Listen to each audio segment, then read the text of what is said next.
हमें इस स्ट्रक्चर पे, खास करके इस बेसिक स्ट्रक्चर पे जो 3 लोग आते हैं, सब्जेक्ट का कैटेगरी, वर्ब का कैटेगरी और ऑब्जेक्ट का कैटेगरी। मतलब इसको मान लीजिए ये पोस्ट है, सब्जेक्ट की पोस्ट खाली है, वर्ब की पोस्ट खाली है और ऑब्जेक्ट की पोस्ट खाली है। ये पोस्ट है, जैसे हम लोग वैकेंसीज आती है, एसएससी, रेलवे, बैंक, पीओ, बहुत सारे वैकेंसीज आती है, उसमें क्या पद होता है, पद होता है ना, तो उस पद पे हम सभी को क्या किया जाता है, रिक्रूट किया जाता है। एसएससी सर सारे बोर्ड्स रिक्रूटमेंट करती है। तो मान लीजिए 3 पद हैं, सब्जेक्ट है, वर्ब है और ऑब्जेक्ट है। 3 वैकेंसीज आर अवेलेबल, यानी 3 पोस्ट हैं। कितने पोस्ट हैं? 3 पोस्ट हैं, 3 पोस्ट हैं। और इस पोस्ट पे नंबर ऑफ वैकेंसी कितना है? नंबर ऑफ वैकेंसी कितना है? सब्जेक्ट है, ऑब्जेक्ट है और वर्ब है। कितना है? ध्यान रखना है, सब्जेक्ट में नंबर ऑफ वैकेंसी कितना है, मतलब इस पोस्ट के लिए कितने लोगों को रिक्रूटमेंट किया जा सकता है। याद रखना है, ओनली 2 लोगों के लिए, 2 पीपल। ध्यान रखना है, सब्जेक्ट क्या है? पोस्ट है। ऑब्जेक्ट क्या है? पोस्ट है। सब्जेक्ट के लिए 2 पीपल को रिक्रूटमेंट करना है, यानी इस पोस्ट के लिए 2 पीपल ही रिक्रूटमेंट आ सकते हैं, नहीं 2 पीपल ही क्या आ सकते हैं? 2 पीपल, यानी 2 पीपल्स आर रिक्रूटेड होगा, राइट। अगर ऑब्जेक्ट की बात करेंगे, इसके लिए भी 2 लोग ही, इस पोस्ट को भी भरने में के लिए 2 लोगों की आवश्यकता होगी। इस पोस्ट को भरने के लिए कितने लोगों की आवश्यकता होगी? 2 लोगों की आवश्यकता होगी। उसी तरह से जब वर्ब भी एक पोस्ट है, तो इस पोस्ट को भरने के लिए भी 3 लोगों की आवश्यकता होगी, राइट। 2 स्टूडेंट्स एंड 3 स्टूडेंट्स या पीपल, जो भी बोलना है बोल सकते हैं। क्योंकि हम लोग जानते हैं कि subject is the leader of an action, या subject is the leader of क्या? सेंटेंस में सब्जेक्ट लीडिंग का काम करता है। तो अब इस पोस्ट को भरने के लिए कौन 2 लोग आ सकते हैं? सवाल उठता है कि इस सब्जेक्ट को, इस पोस्ट को फिल करने के लिए, यानी किसके पास इतना गट्स है, किन 2 लोगों के पास हम लोगों में से गट्स है जो यहां पे फिल कर सकता है, राइट। तो प्यारे बच्चों, ध्यान रहे, दुनिया का कोई भी स्टूडेंट आ जाए, कोई भी टीचर आ जाए, कोई भी फैकल्टी आ जाए या कोई भी लोग आ जाए, अगर देखा जाए तो इस सब्जेक्ट पे, सब्जेक्ट के स्थान पे 2 ही लोगों में कौन आ सकते हैं? पहला, एक ऐसा स्टूडेंट जिसका नाम नॉन है। दूसरा, एक ऐसा स्टूडेंट जिसका नाम प्रोनाउन है। या तो ये और या तो ये, या तो नॉन आएगा या फिर प्रोनाउन आ सकता है। यानी सब्जेक्ट के स्थान पे 2 ही स्टूडेंट आ सकते हैं। 2 ही स्टूडेंट्स क्या है के पास एलिजिबिलिटी है इस पोस्ट को फिल करने के लिए। तो पहला नॉन, वैसा स्टूडेंट जिसका नाम नॉन हो। दूसरा, वैसा स्टूडेंट जिसका नाम प्रोनाउन हो। तो 2 लोग, इसका तो काम खत्म हो गया। अब आइए ऑब्जेक्ट पे। ऑब्जेक्ट की जो वैकेंसी है, यानी नंबर ऑफ पीपल कितना है? 2। तो इसमें भी नॉन और क्या? प्रोनाउन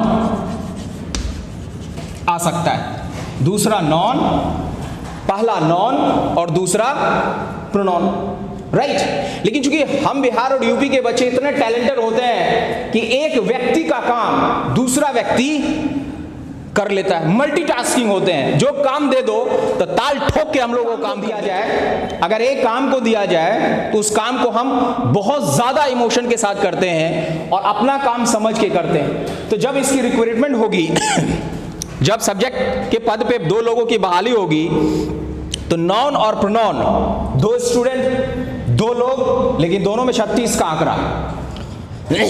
जब 36 का आंकड़ा हो, जैसे बिहार बोर्ड और सीबीएसई बोर्ड, यानी ये जो नॉन नाम का जो स्टूडेंट है, ये क्या है?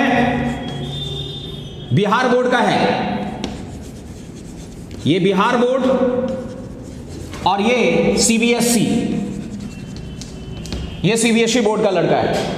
दोनों में 36 का आंकड़ा, दोनों में नेचर का अंतर, दोनों में मैनर का अंतर, दोनों में बहुत पर्सनालिटी का अंतर, दोनों में में बहुत चीजों का अंतर है, राइट, लेकिन दोनों को ये पोस्ट चाहिए, तो जाहिर सी बात है कि दोनों में क्या होगा। तो अब इस समस्या का समाधान कैसे हो? इस समस्या का समाधान निकलता है, नॉन के पास भी एबिलिटी है कि अगर ये नहीं भी रहेगा तो ये काम कर सकता है, प्रोनाउन की भी एबिलिटी है अगर ये नहीं भी रहेगा तो इसका काम कर सकता है। मतलब एक ऐसा एग्रीमेंट किया जाए ताकि दोनों की दोस्ती भी बरकरार रहे, ज्यादा दुश्मनी भी ना हो, पोस्ट में रिक्रूटमेंट भी हो जाए और सब्जेक्ट को फिल भी कर ले।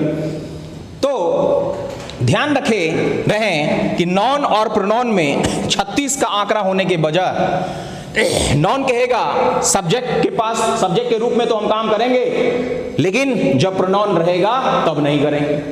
इसका मतलब यह हुआ कि प्रोनाउन की गैर मौजूदगी में नॉन काम करेगा और प्रोनाउन बोलेगा कि हम काम करने के लिए तैयार हैं, I have a guts, I have the ability to do anything, कुछ भी कर दो भैया, हम भी सीबीएसई बोर्ड के हैं, आराम से कर डालेंगे। बिहार बोर्ड नहीं है तो क्या हुआ, लेकिन मैं काम कर लूंगा। बिहार बोर्ड बोलता है अरे वाह, तुम अगर कर सकते हो तो हम भी क्यों नहीं कर सकते, हम भी इंग्लिश सीखेंगे, शोहन सर के साथ सीखेंगे, हम भी स्पोकन बोलेंगे, हम भी रिटन इंग्लिश बहुत अच्छा कर लेंगे और हम भी तुम्हारे जैसे दिखेंगे पर्सनालिटी, तो मैं भी वो काम कर सकता हूं। तो फिर बीच में रास्ता, सोहन सर आके रास्ता निकालते हैं, क्या निकालते भैया कि ठीक है इस स्थान पे भले 2 पोस्ट खाली है, एक पोस्ट पे 2 लोगों की रिक्वायरमेंट होनी है, लेकिन अब सवाल ये उठता है कि जब दोनों 2 लोगों का काम कर सकता है तो या तो ये काम करेगा या फिर ये काम करेगा, राइट। तो बोले ठीक है तब तो कर सकते हो, बिल्कुल सर कर सकते हैं। यानी जब नॉन का शिफ्ट चल रहा होगा तो प्रोनाउन गायब होगा, जब प्रोनाउन का शिफ्ट चल रहा होगा तो दोनों को रख लेंगे नौकरी पे, दोनों इसमें एलिजिबल है, दोनों की नौकरी लग गई, लेकिन एक जब काम करेगा तो दूसरा नहीं, दूसरा जब काम करेगा तो पहला नहीं।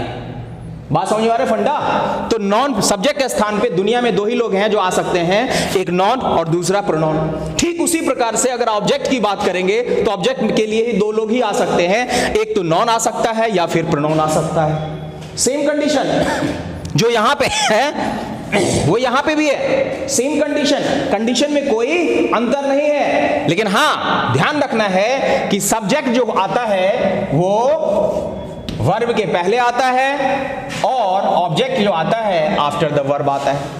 ये आफ्टर और ये बिफोर, बस इतना का अंतर है, बाकी और कोई अंतर नहीं, राइट। बाकी जो ड्रेसिंग का अंतर अगर हो सकता है, यानी फॉर्म का चेंज हो सकता है, यानी यहां पे जो फॉर्मेट होगा वो फॉर्मेट यहां नहीं होगा, उसके लिए हम लोग चूंकि नंबर जब पढ़ेंगे नॉन में तो उस पर डिटेल चर्चा करेंगे, या बेसिक स्ट्रक्चर में भी जब हम आगे बढ़ेंगे तो उसके लिए डिटेल चर्चा करेंगे, राइट। ध्यान रहे सब्जेक्ट के साथ 2 लोग, ऑब्जेक्ट के साथ 2 लोग, सब्जेक्ट के साथ नॉन प्रोनाउन, ऑब्जेक्ट के साथ भी नॉन प्रोनाउन। अब एक बचा वर्ब बचा, 3 लोग आ सकते हैं। कौन कौन आ सकते हैं? पहला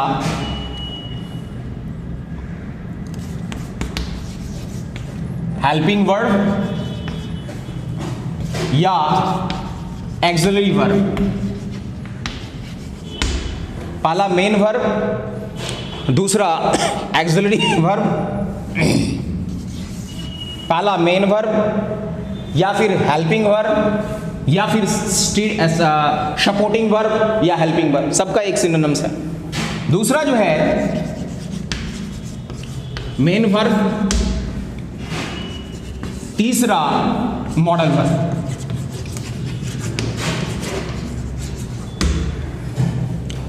यानी एक ऐसा स्टूडेंट जो वर्ब के पोजीशन पे आ सकता है जिसके पास हेल्पिंग नेचर हो। कैसा नेचर हो? जो हेल्प करने की बात करे, मदद करने की बात करे, असिस्ट करने की बात करे, हेल्प करने की बात करे, वो लोग एलिजिबल हैं, सिर्फ एक, बाकी नहीं। दूसरा मेन वर्ब है, वैसा वर्ब या वैसा स्टूडेंट जो मेन रोल में रहना चाहिए, मेन रोल में लीड करता हो या मेन रोल में रहना प्राप्त करे,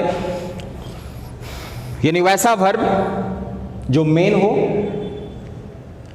जो खुद को मेन साबित करो, सुपीरियरिटी हो, जिससे एक्शन का बोध हो, यानी इससे क्या होगा, मेन वर्ब से वैसा स्टूडेंट जो एक्शन क्रिएट करे, कूद फान करे, भाग दौड़ करे, जंप करे, जो भी काम करे मस्ती में दिल लगी के साथ करे।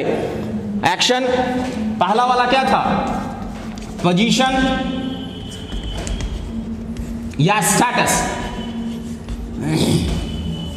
पहला स्टूडेंट हेल्पिंग नेचर, जिसमें पोजीशनिंग की बात हो या स्टेटस की बात हो। दूसरा मेन वर्ब, जिससे एक्शन क्रिएट हो। और तीसरा मॉडल। बहुत लड़का ऐसा भी होता है जो बोलेगा सर देखिए ना, हम तो सलमान खान टाइप दिखते हैं, हम सर मॉडलिंग में ट्राई कर सकते हैं ना। बोले हाँ बेटा कर सकते हो, बिल्कुल कर सकते हो, क्यों नहीं कर सकते हो। जब जॉन इब्राहिम कर सकता है तो तुम क्यों नहीं कर सकते हो, कर सकते हो, लेकिन अभी पढ़ ले, नौकरी ले ले, उसके बाद करते रहियो, कोई दिक्कत नहीं है।